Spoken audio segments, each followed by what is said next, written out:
Number 8, જો મારા વાલા તમે પહેલી વાર વિદેશમાં જાઓ અને તમને કદાચ ત્યાંની લોકલ લેંગ્વેજ ના આવડતી હોય તો મહેરબાની કરીને ત્યાં જઈને તમારી ભાષામાં જોર જોરથી વાતો કરવાનું પ્લીઝ અવોઇડ કરજો. હા, તમે અંદર ગ્રુપમાં તમે વાત કરો એ પણ ડિસન્ટ રીતે, એ ફેર ઇનફ છે, એમાં કશો જ વાતો નથી. પણ હા, તમે કોઈની સાથે ડીલ કરતા હોય ત્યાંના લોકલ વ્યક્તિ સાથે જે તમારી લેંગ્વેજને નથી સમજતું અને તમે એની સાથે તમે હસીને એ જ લેંગ્વેજમાં ડીલ કરવાનો પ્રયત્ન કરો છો, તમને એમ લાગે છે કે એ વસ્તુ બહુ કૂલ છે, પણ સાચું કહું મારા વાલા, એ વસ્તુ બિલકુલ કૂલ બહારના દેશોમાં ગણવામાં નથી આવતી. તેના કારણે ખરેખર આપણા લોકોની, અમુક લોકોના લીધે આપણા લોકોને ખરેખર બહુ જ સહન કરવું પડે છે. મહેરબાની કરીને આપણી જે બી લેંગ્વેજ હોય, તમે જે બી લેંગ્વેજમાં વાત કરતા હોય એ લેંગ્વેજને યુઝ કરો, પણ એકદમ ડિસન્ટ રીતે તમે અંદર જ્યારે વાત કરો ત્યારે કરો.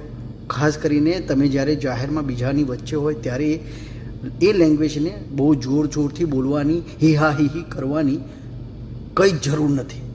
બસ તો મિત્રો, આજનો મારો આ વિડીયો છે ને અવેરનેસ માટે છે. ખાસ કરીને જે લોકો પહેલીવાર દેશની બહાર ટ્રાવેલ કરે છે એમના માટે છે.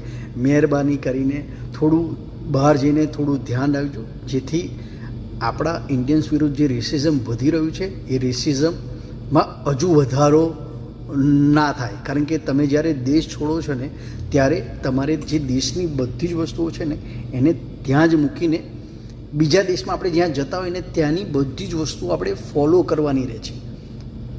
મને આશા છે કે મારો આ વિડીયો ઘણા બધાને હેલ્પ કરશે અને ઘણા બધાના વ્યવહારમાં થોડું પરિવર્તન પણ લાવશે. જય શ્રી કૃષ્ણ.